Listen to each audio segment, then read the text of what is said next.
Je m'appelle Leïka. J'ai à peu près 3 ans et je n'ai pas de papa ni de maman. Je marche dans un endroit rempli d'humains à la recherche de nourriture. Mais ce n'est pas évident. D'ailleurs, je suis très maigre.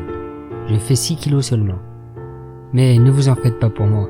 J'ai eu la chance de croiser le chemin d'un humain qui m'a adopté. Il est un peu bizarre, mais c'est mon nouveau papa. Il s'appelle Scientifique. Enfin, je crois. Mais aucune importance. Il m'aime, j'en suis sûr. Et moi aussi. Je l'appellerai papa maintenant. Quand je suis allé dans ma nouvelle maison, j'ai appris que j'aurai 3 autres sœurs à 4 pattes. Elles viennent elles aussi de la rue. C'est super. Papa est toujours entouré d'autres humains qui lui ressemblent beaucoup. Et je les ai surpris en train de parler d'un entraînement spécial pour moi et mes sœurs. Pour m'habituer au confinement dans la cabine exiguë de ma future fusée. J'ai pas trop compris. Peut-être veut-il m'entraîner à être plus forte. En tout cas, je suis heureuse comme jamais je ne l'ai été. Depuis quelque temps, papa m'enferme dans des cages. En plus, elles sont de plus en plus petites. Je suis tellement serré à l'intérieur, j'ai très peur. Mais je fais confiance à mon papa. Il me dit que c'est pour m'habituer. Il veut que je sois forte, c'est pour ça. Mais je suis en train de le décevoir, car à force d'être enfermé dans ces minuscules cages, mon corps refuse de faire mes besoins naturels. Et je suis aussi de plus en plus agité. J'ai comme l'impression de devenir folle. D'ailleurs, papa dit que mon état se dégrade. Et c'est vrai. Je commence à me sentir vraiment mal. Mais ce n'est pas grave. Je vais montrer à mon papa qui est la plus forte.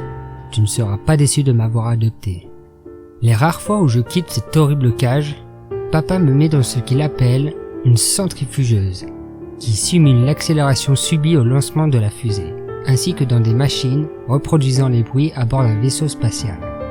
Je vous l'avais dit qu'il était bizarre. Plus les jours passent, et plus je me demande si mon père humain m'aime vraiment. Je ne suis vraiment pas dans un bon état. Peut-être même pire que lorsque j'étais à la rue.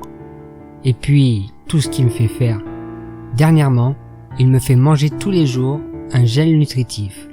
Il me dit que c'est à base d'aliments aux poudres et d'eau, et que c'est la seule nourriture que j'aurai à présent. Les jours passent, et quelque chose d'étrange se passe. Déjà, mes sœurs ont disparu, et mon papa ainsi que ses amis humains ont l'air stressés. Je ne les ai jamais vus comme ça. Quand soudain, un humain me prit dans ses bras, et tout en marchant me dit « Tu as été sélectionné, Leïka. Bravo. Aujourd'hui est un grand jour. » Mais ce que je ne savais pas, c'est que aujourd'hui était surtout mon dernier jour. Pendant que l'humain se dirigeait vers cette énorme boîte qui peut voler, j'entendais d'autres humains qui disaient des choses comme « on n'a pas le choix »,« sacrifice »,« nourriture empoisonnée » et d'autres choses dans le genre que je ne comprenais pas forcément, mais qui me paraissaient mauvais pour moi. Une fois qu'on m'a installé dans cette grosse boîte volante, je n'étais pas vraiment stressé. Je n'avais pas beaucoup de place pour bouger mes pattes, mais j'avais l'habitude grâce à papa. Il n'y avait aucun bruit, même pas d'humain qui parlait. Le calme total. Quand soudain, un bruit énorme se produit, comme quand papa me mettait dans des machines qui faisaient le même bruit. Mais là, c'était pire. Mon cœur se mit à battre 3 fois plus vite que d'habitude. Je mis près de 3 heures à retrouver mon calme. Mais ce fut de courte durée, car il faisait bizarrement de plus en plus chaud. 30 degrés, 35, puis les 40 degrés sont vite dépassés. Il fait noir, je suis seul, je ne sais pas quoi faire. Mon papa n'est pas là pour arrêter la machine. Je me sens faible. Papa, viens m'aider s'il te plaît.